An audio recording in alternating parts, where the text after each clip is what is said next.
Welcome to the Grade 10 Lesson 3. Let's start moving ahead by opening with the opening prayer.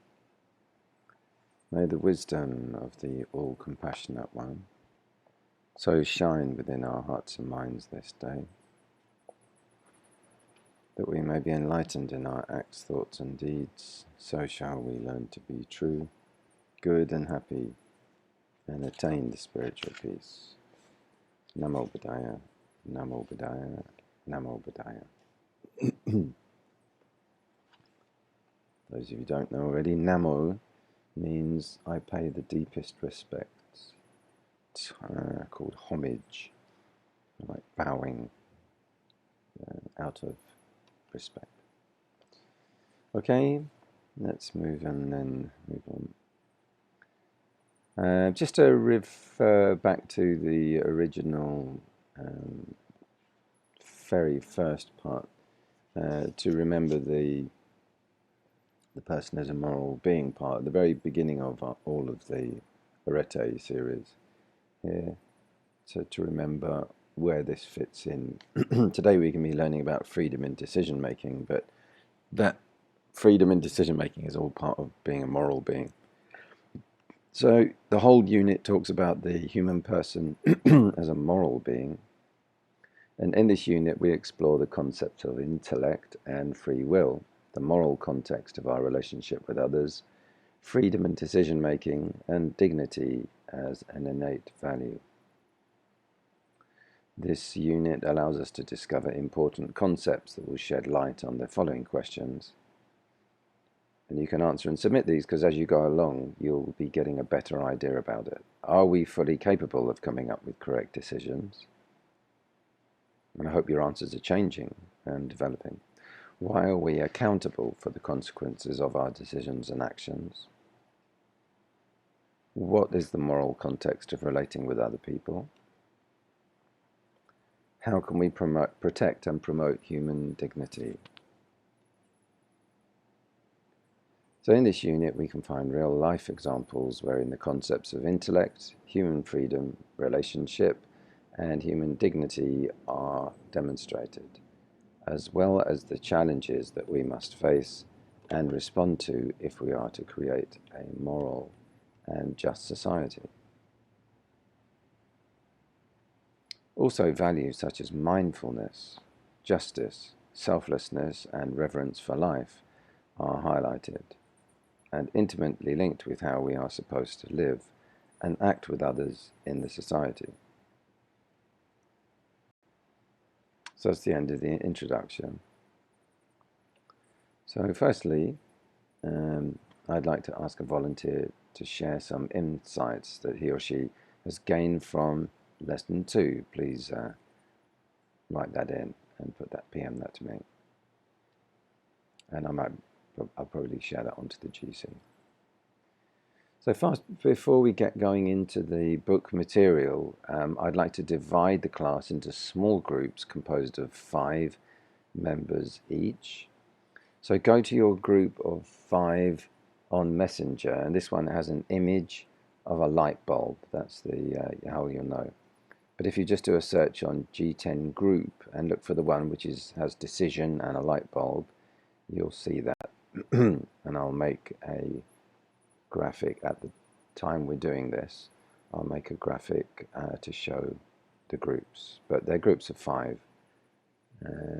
So that will be down to, the first group will be down to Alan Doverte.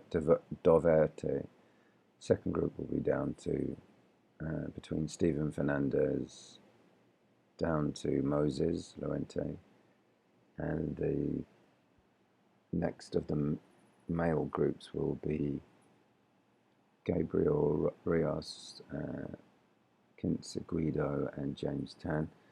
And then of the females, it will be between Wilaine Alteza down to Elsa De Cara, and then Larissa Galaccio down to Leanne Marino, and then the other one will be the others, Ken Brilla down to Sab Shimila. So you will have a group activity now about decision making. So yeah, it will be G10 group, like group 1, group 2, group 3, and then decision less than 3, page 22.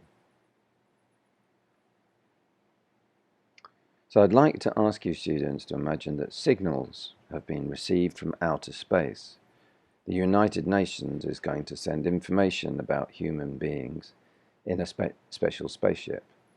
It is you students' job to choose what to send.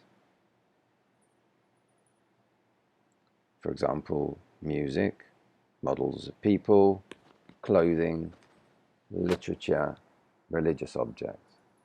And your job is to brainstorm possibilities on what to send. Let me guide you, students. So the information that you will send should answer the following questions. What am I? Who are we? Okay, this is your mini performance task.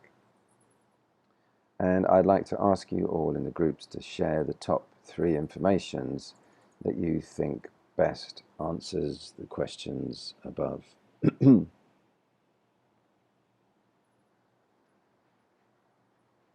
Answer and submit that mini performance task. So I'd like to process the activity by explaining that it aims to provide an opportunity for you to begin to establish a sense of yourselves as human beings and an understanding of human dignity, human freedom, and decision making.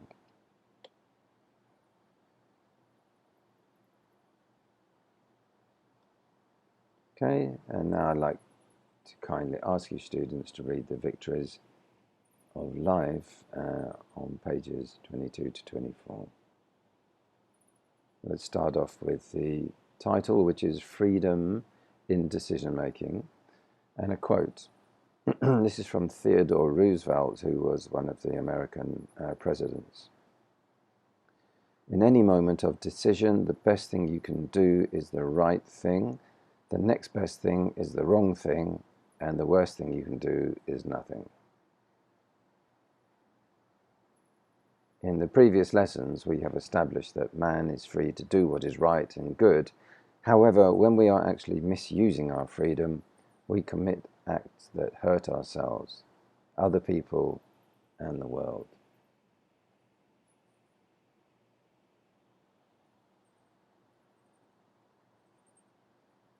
We have also established that man is a social being, and it is in our relationships and interactions with other people that we discover ourselves, pursue our dreams, share our talents and skills, as well as strive for self-actualization.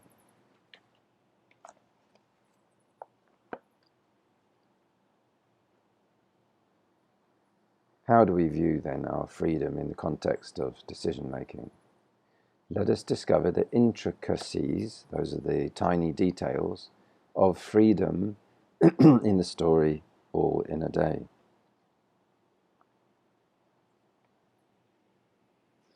Here we see a young student running for class against the clock. 7:40 a.m. 10 minutes had passed since the school bell rang as Eddie hurriedly entered his classroom. All of his classmates were already seated, their books open and lying squarely on top of their desks.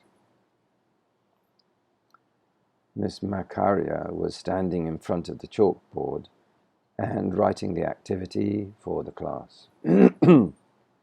Eddie, as quiet as a mouse, shuffled to his chair and slowly took out his book from his worn-out bag. His face was flushed, his forehead and eyebrows littered with sweat. His faded uniform was unkempt, and his well-worn shoes were muddy. Eddie's classmates ogled at him. Ogling is like staring.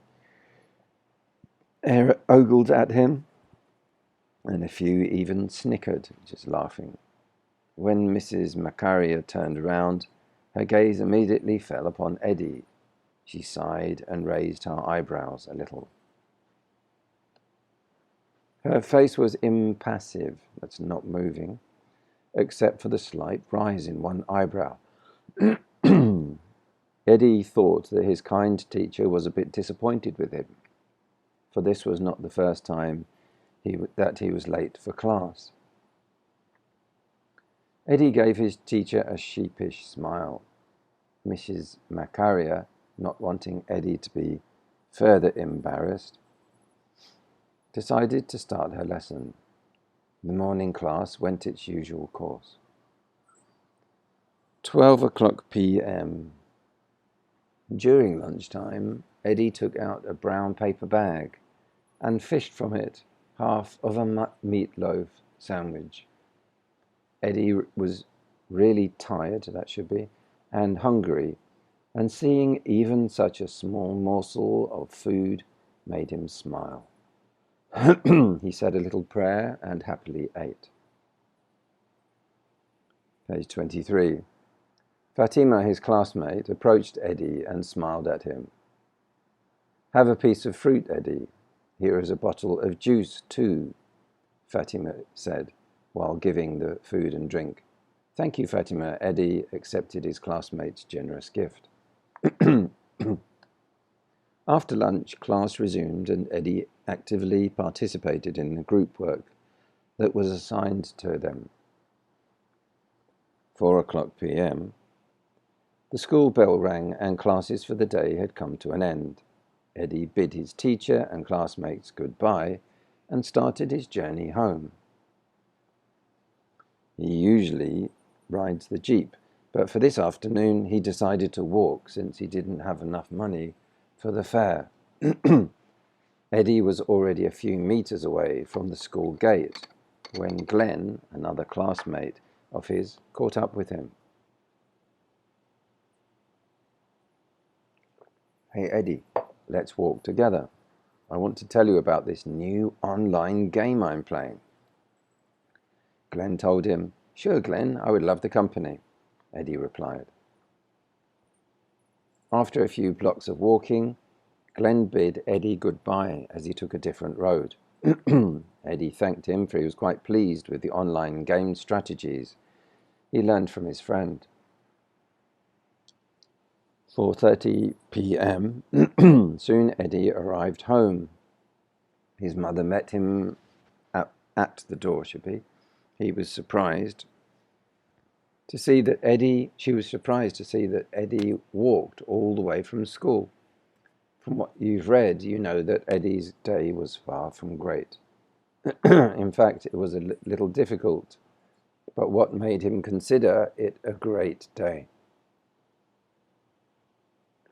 Let us take a look at what we did not see. "How was your day, Eddie?" his mum inquired. "Oh, I had a great day, Mum," Eddie replied. "That is nice to hear. Come inside and join your kuya and ate for some snacks," Eddie's mother said. Should be ate now. 5:30 a.m. The alarm clock rang. It is Eddie's habit to say a short prayer the moment he wakes up. His prayer for this day was very simple but profound. "Lord, help me use my freedom well. May I never refuse an opportunity to assist anyone in need. Amen." Eddie then fixed his bed and went on to his morning routine.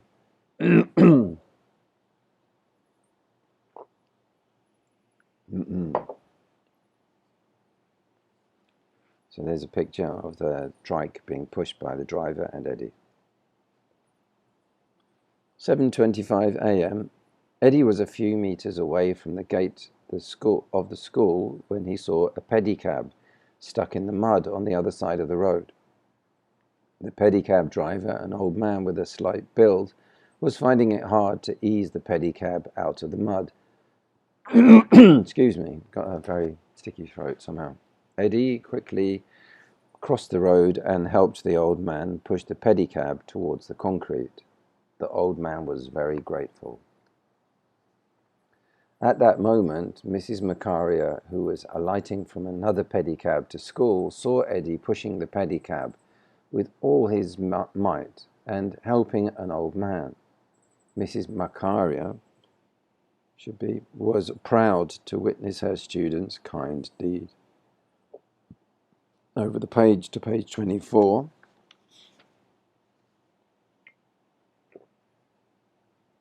Before entering his classroom, Eddie saw that his shoes were muddy and that he was already late. At least I was able to help a person in need.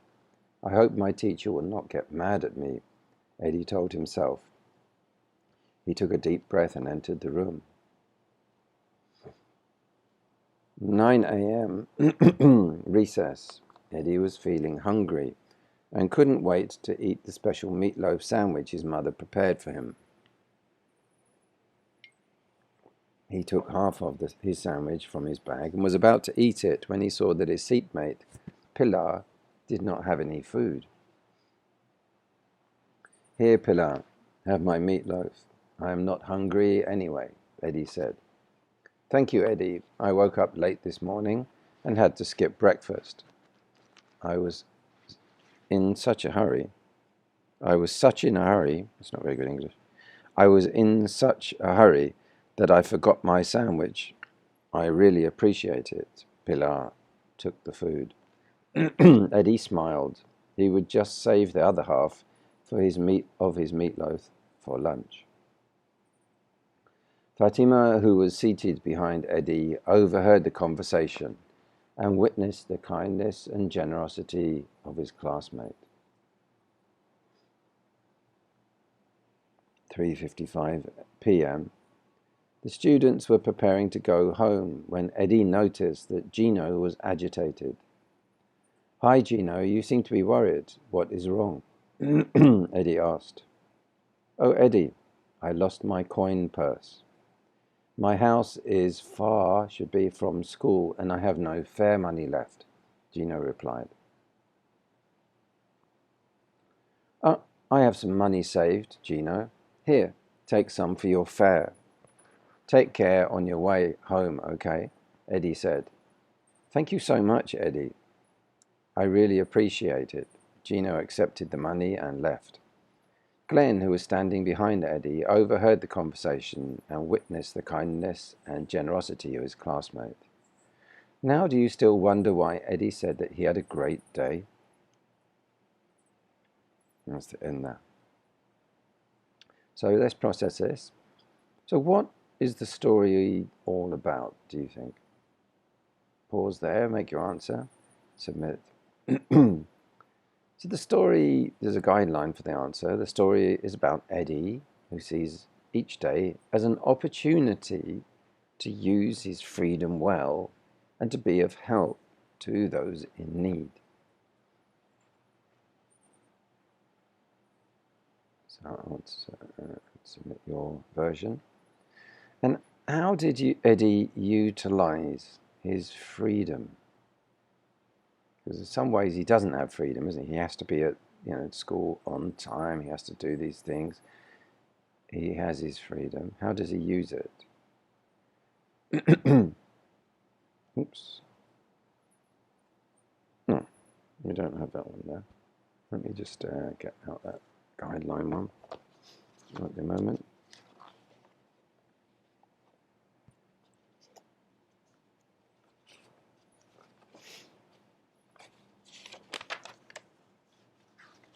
Just a minute.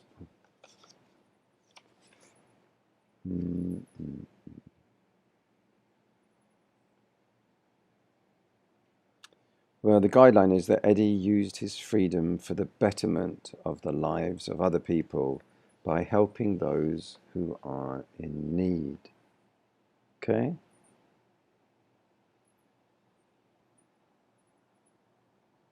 And what is the lesson of the story? The lesson of the story is that we can use our freedom to do something good and decide to be the change that we want to see in the world.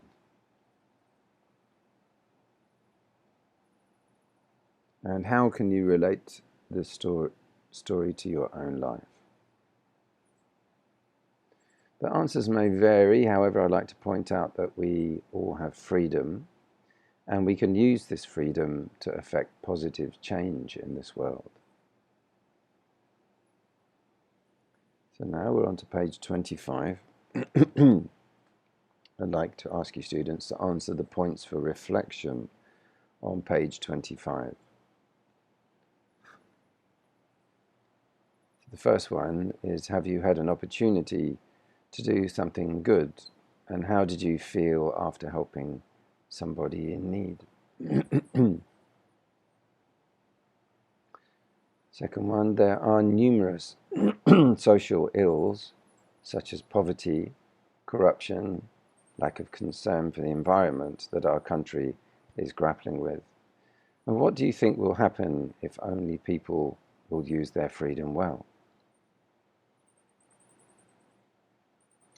If you are to describe to a young person what freedom is, how will you define it, the definition of freedom?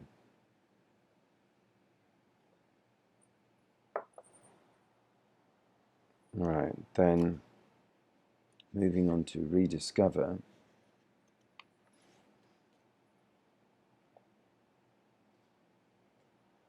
So I'd like to ask you students to define, using your own words, the following. Freedom, how do you define that? Decision, how do you define that? And accountability. Freedom, decision, and accountability.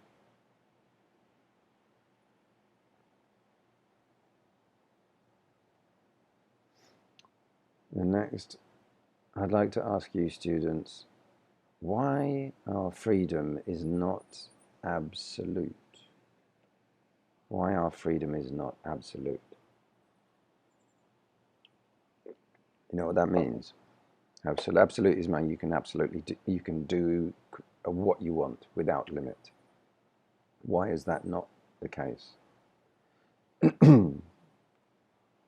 So I'd like to point out that our intelligence enables us to distinguish between right and wrong actions, or to identify actions that we should or should not do, while our freedom enables us to choose the kind of action that we would like to perform. Consequently, when we choose to perform actions that we know to be right or wrong, we are accountable for such actions.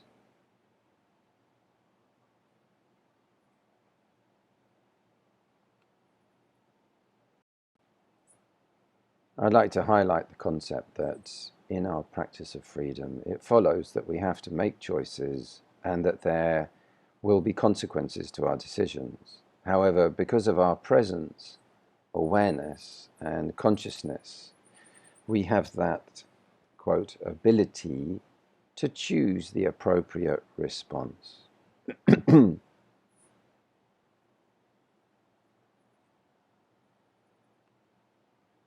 So rediscover,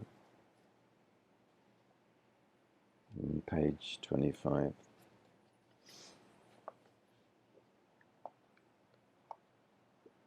Man's freedom, choices, and accountability. Looking back at the previous lessons, we have seen that there is an intimate link between our human intellect and freedom. Our intelligence enables us to distinguish between right and wrong actions, or to identify actions that we should or should not do, while our freedom enables us to choose the kind of action that we would like to perform.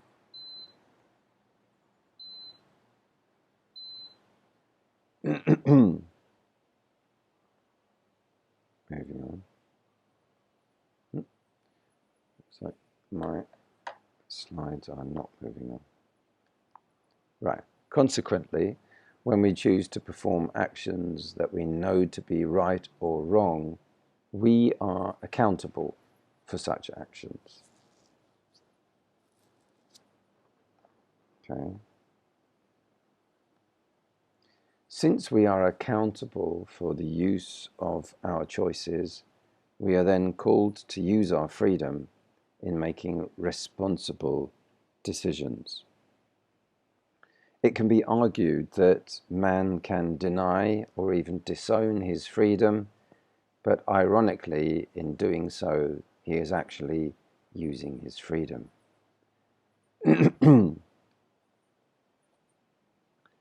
Add to that the many alternatives and choices that we can avail ourselves of, which open the possibility for us to feel overwhelmed and be paralyzed by fear and anguish. It's a very long sentence. I'm going to break it down. So add to that, well, what were we talking about?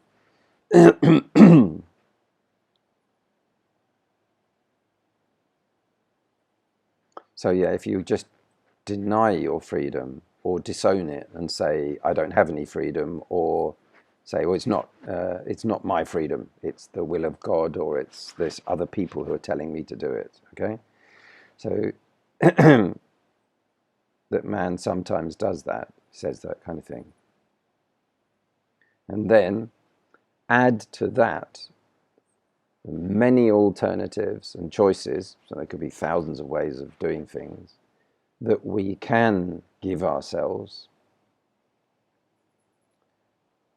which open the possibility for us to feel overwhelmed. So there's just so many choices that we can just be frozen by fear, by anxiety. I don't know, indecision. Yeah. Okay, moving on.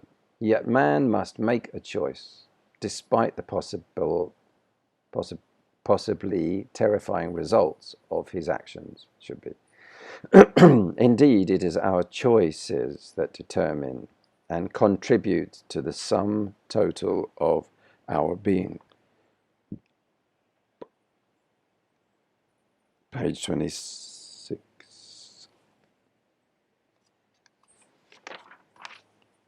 Should we look at our freedom and the results of our actions with dread, fear, that should be, or anguish, which is anxiety, or should we embrace and celebrate our freedom and wait with joyous expectation for the consequences of our decisions? One way of looking at our freedom should be in decision making is to reappropriate the term responsibility as response and ability, so able to respond. I find this a bit unusual. They've chosen a teacher called Osho. He's actually very controversial. The Zen teacher, Osho, said, the more you are a lover of freedom, the more you will be ready to accept responsibilities. He adds, you can act in two ways. One is reaction, another is response. Reaction comes out of your past, should be conditionings. It is mechanical. Response comes out of your presence, awareness, consciousness. It is not mechanical. And the ability to respond is one of the greatest principles of growth. This means that in our practice of freedom, we make, should be, choices, and there will be consequences for our decisions. However, because of our presence, awareness, and consciousness, we have that ability to choose the appropriate response.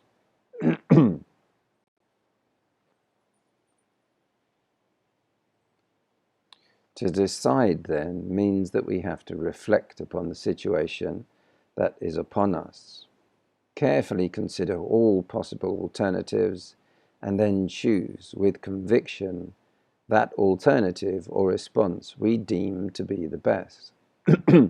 Hence, we no longer dread the future or feel anguish for the possible results of our actions, but instead know full well that we have chosen and done the right thing. Good. So now please answer the 3, 2, 1 chart following.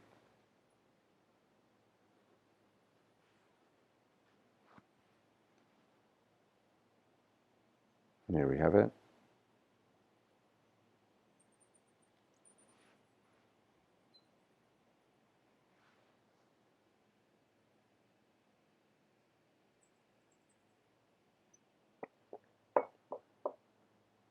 Three things that I've discovered about true freedom.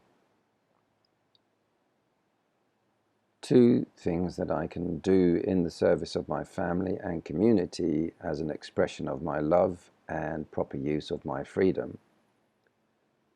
1 goal that I hope to accomplish this year that will significantly impact the community that I live in.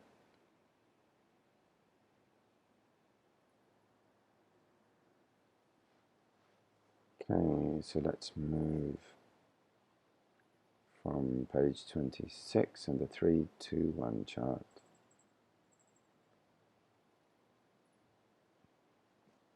Now I'd like to describe to you students the featured virtue, which is justice, and that's featured on page 27.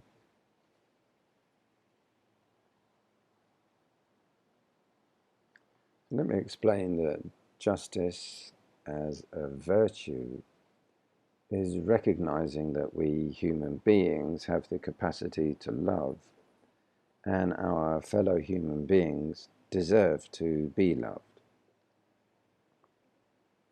So hence, when we say that justice is the minimum of love, we look at our fellow human beings who have made a mistake or broken the law as deserving of justice, which is a fair treatment or trial and a humane punishment or consequence as a result of their action.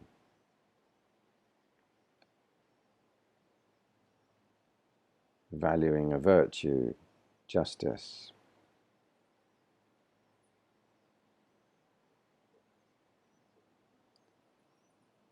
We have the freedom to make decisions and perform the necessary actions, but our freedom is not a license to do whatever we want.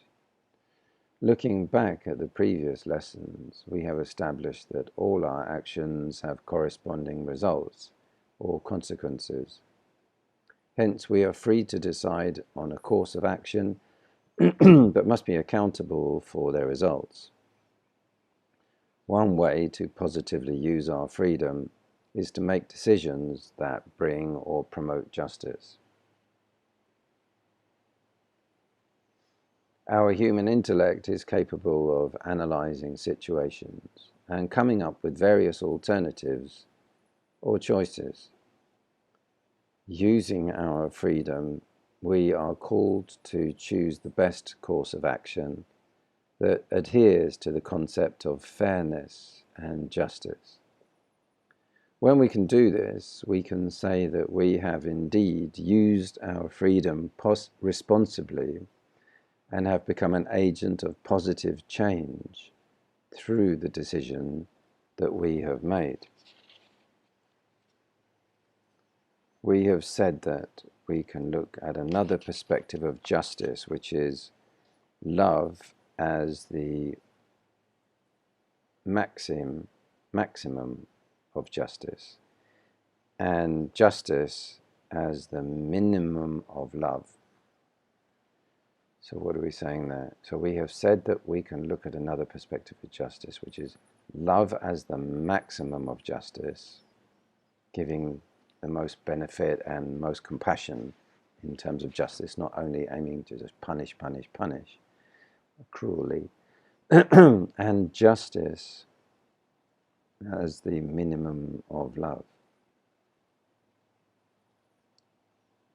Here, justice as a virtue is recognizing that we human beings have the capacity to love, and our fellow human beings deserve to be loved. Hence, when we say that justice is the minimum of love, we look at our fellow human beings who have made a mistake or in conflict with the law as deserving of justice, which is a fair treatment or trial and a humane punishment for their action.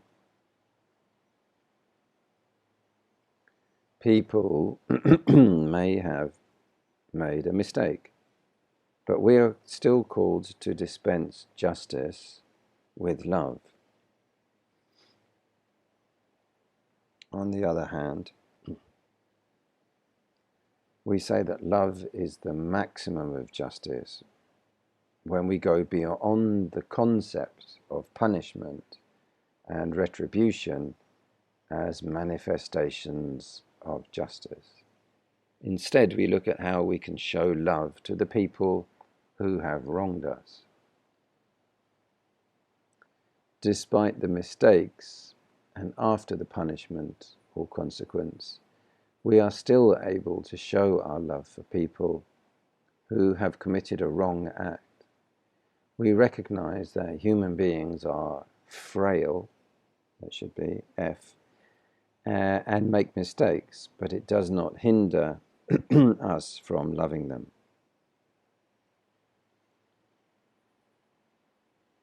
There's the picture of the bullying boy to the smaller boy and the protective sibling.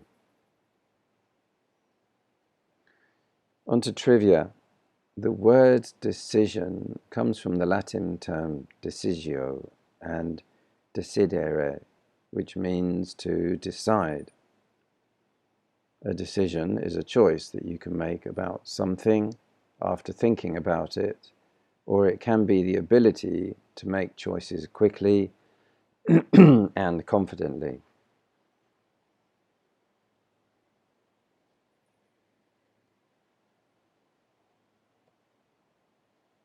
Right, page 28.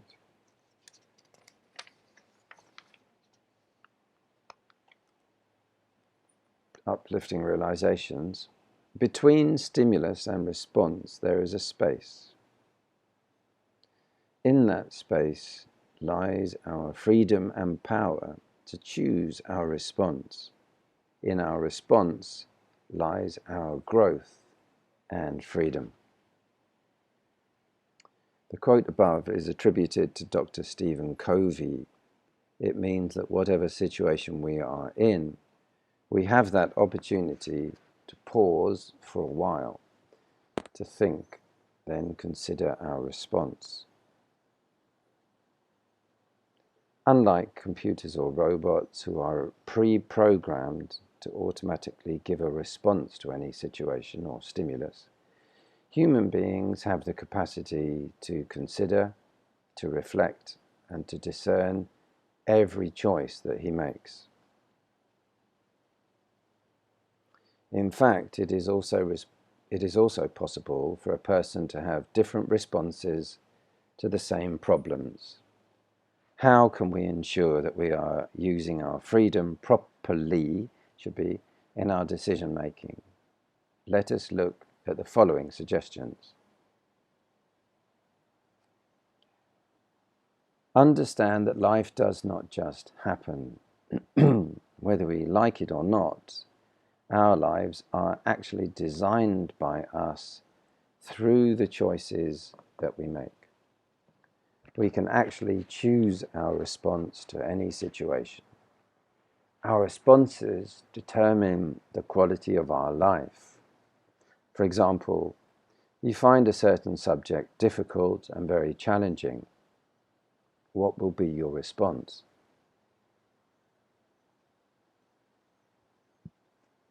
For some people, they will be discouraged and give up and just say, I have accepted the fact that I cannot understand this subject and I will just fail.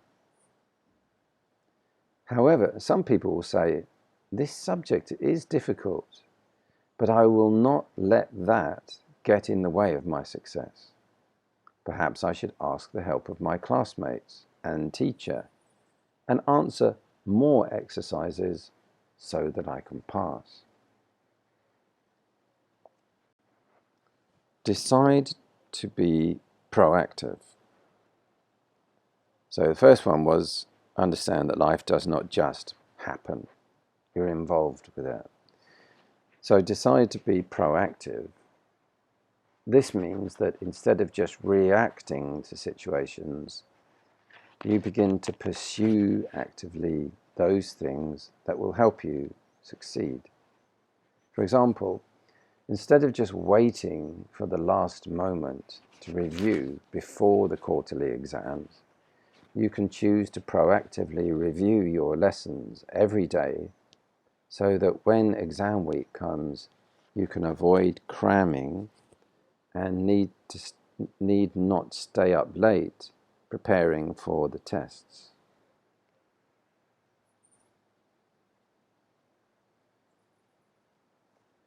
Next, be responsible. Believe that you have the intellect and freedom to give the appropriate response to the challenges that life throws at you. A response-able person never blames anyone, the weather, circumstances, and other factors for their behavior. They believe that they have the power to choose and put into action their decisions which benefit them and other people. And to focus on your circle of influence. This means that you address those problems which you have direct control. Should say, this means that you address these problems over which you have direct control. These can be your schoolwork, friends, family, and others. A person who truly uses his or her freedom performs deliberate acts which he or she believes can immediately benefit those who are in his or her circle of influence. And then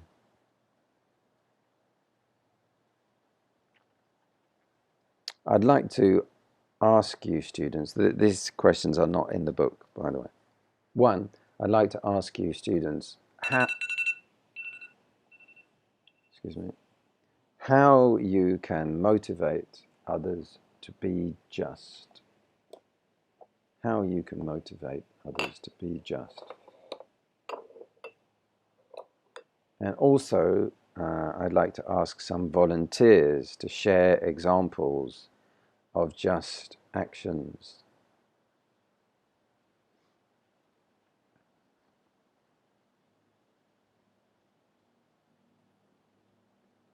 Two, I'd like to ask you students to share how you can truly be responsible sons and daughters in your family.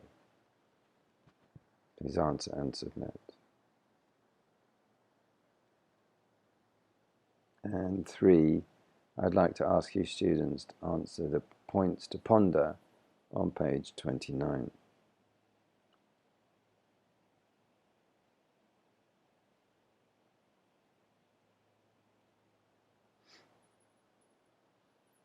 So, points to ponder. One, interview a person who carries, should be, an immense responsibility towards the well-being of other people. Barangay captain, director of a youth organization, or the school administrators. Ask him, how do you decide on difficult problems? What are the factors that you consider so that your actions will promote justice? Two, how can you show your appreciation to people who carry the immense responsibility of making decisions to help others improve the well-being of others? Next. Three, how can you inspire your friends to be responsible for their actions? So those are the 3 points to ponder.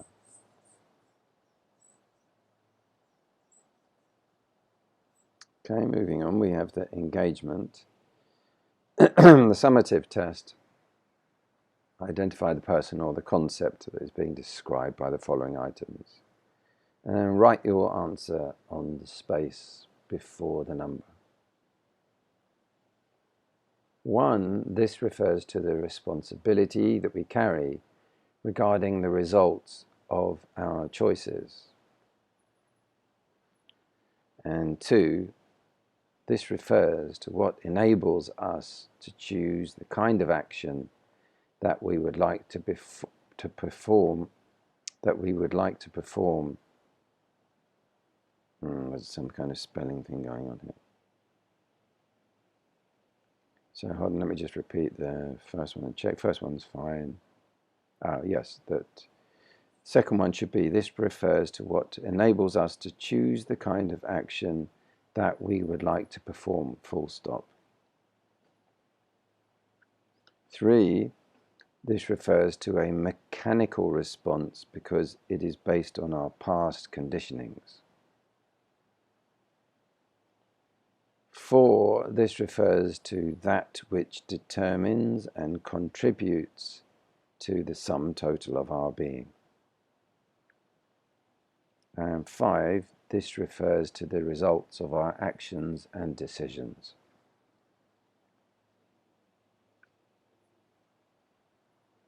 Six, this refers to the maximum of justice. And 7, this refers to the minimum of love. 8, this refers to what comes out of our presence, awareness, and consciousness. 9, this refers to the Zen teacher who said, the more you are a lover of freedom, the more you will be ready to accept responsibilities. And 10, this refers to what enables us to distinguish between right and wrong actions.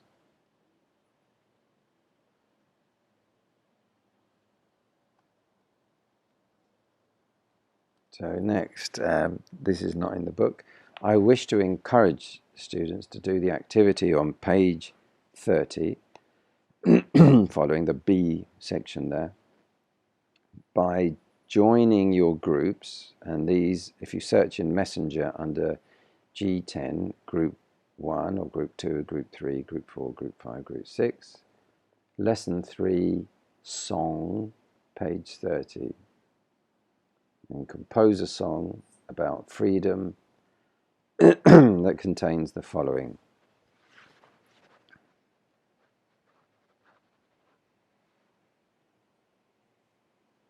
True freedom is the freedom to do what is right and good. We are capable of making the right choices. To love freedom is to love responsibility.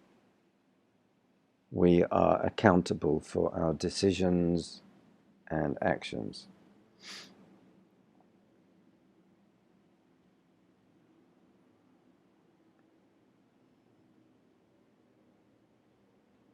We are called to use well our freedom in decision making. In so doing, we make the right choices and hopefully promote justice. So let us inspire other people by creatively propagating the idea of true freedom in decision making. Your groups are composed of 5 members. 4 to 5 members, sorry. Make sure that you know if there are in the group members who know how to play a musical instrument and have a good voice. And then pick a popular song and change the lyrics so that the song will be about the following. True freedom is the freedom to do what is right and good. We are capable of making the right choices. To love freedom is to love responsibility. We are accountable for our decisions and actions. Then practice your song and be ready to present it in class.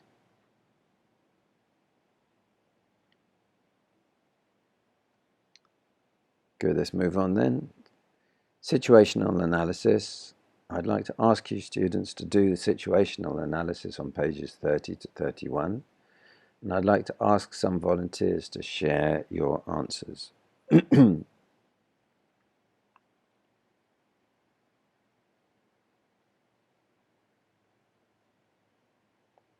Situation 1. Imagine yourself as a class officer. You are tasked by your class advisor to come up with some projects that will be a source of funds for the annual outreach activity of the school. Most of the class officers are very enthusiastic, and a good number of interesting ideas have been brought to the table. Your class president seems to have already a project in mind, and nonchalantly, as casually, dismisses the other ideas. And other class officers feel disrespected and are threatening to pull out their support.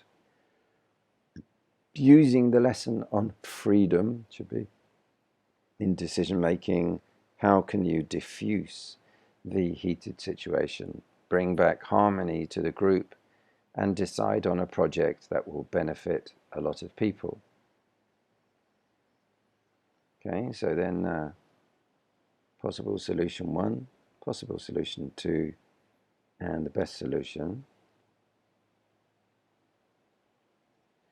If you are the class president, number 2, well, actually, no, it's not number 2, but it's just moving on. If you are the class president, how can you ensure that everybody will feel that his opinions are heard and that the best ideas will be put into action? How would you do that? Situation 2. Your younger sister won 75,000 pesos from a singing contest. Your mother suggested to her younger sister to save the money as part of her college fund. Your father suggested that half of the money will be added to the family's small business as an additional investment.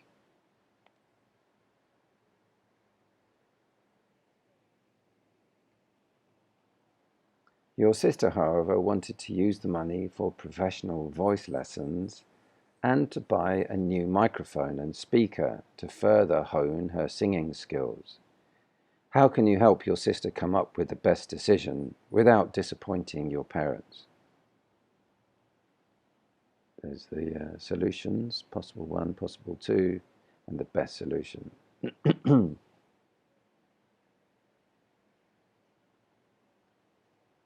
If you won a substantial amount of cash from a contest that you participated in, how will you use the money? Solution 2, best solution. Oops.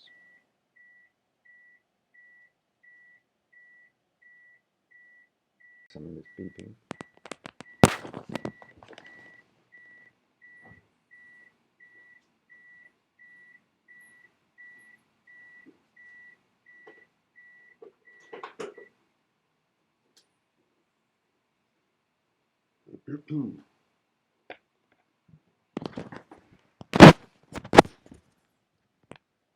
Answers may vary, but highlight the following. Case 1. To decide, then, means that we have to reflect upon the situation that is upon us, carefully consider all possible alternatives, and then choose with conviction that alternative or response we deem to be the best. Case 2, our intelligence enables us to distinguish between right and wrong actions, while our freedom enables us to choose the kind of action that we would like to perform. The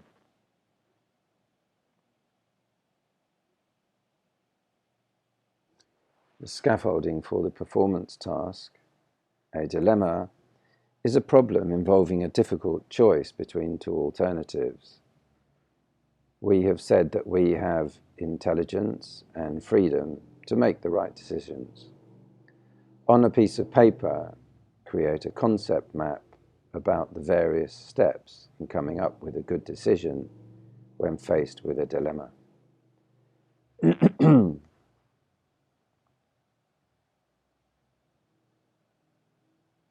Okay, the scaffolding for the performance task. So a dilemma. Actually, interestingly, a dilemma means two horns in ancient Greek. Lemma is a horn. D means two. So there's a story where someone went into a mountain caves where there was a fierce bull called a minotaur. And everyone who went before him got killed because they tried to grab one of the horns, only one horn. And the person who triumphed, the hero of the story, grabbed two horns, dilemma. And by grabbing the two horns, he was able to get over and past the bull. Anyway, that's an ancient Greek story. So a dilemma is a problem involving a difficult choice between two alternatives. We have said that we have intelligence and freedom to make the right decisions. On a piece of paper, create a concept map about the various steps in coming up with a good decision when faced with a dilemma. So if the concept map has a high quality, it is very appealing, skillfully done, you're going to get 3 points. If its concepts are highly cohesive and highlighting one another, it shows unity and about the purpose. If it achieves the task objectives successfully and convincingly, you get 3 points. For 1 point, it has a low quality, less appealing, unskillfully done. 1 point, the concepts are unrelated to one another. And for 1 point, the output does not achieve the task's objectives. So the summary, our intelligence enables us to distinguish between right and wrong actions, while our freedom enables us to choose the kind of action that we would like to perform. We are accountable for the results of our choices. To decide means that we have to reflect upon the situation carefully, consider all possible alternatives, and then choose with conviction that alternative or response we deem to be the best.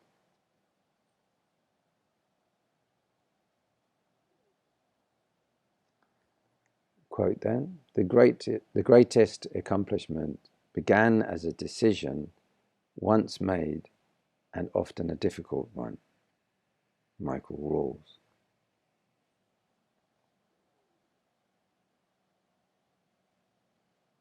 Right, let's have the closing prayer then. Reverently do we pray to thee, the Holy and Perfect One. We earnestly resolve to understand thy teaching and to daily tread thy path. So shall, like thee, we may attain the peace of Nirvana. Namo Buddhaya, Namo Buddhaya, Namo Buddhaya.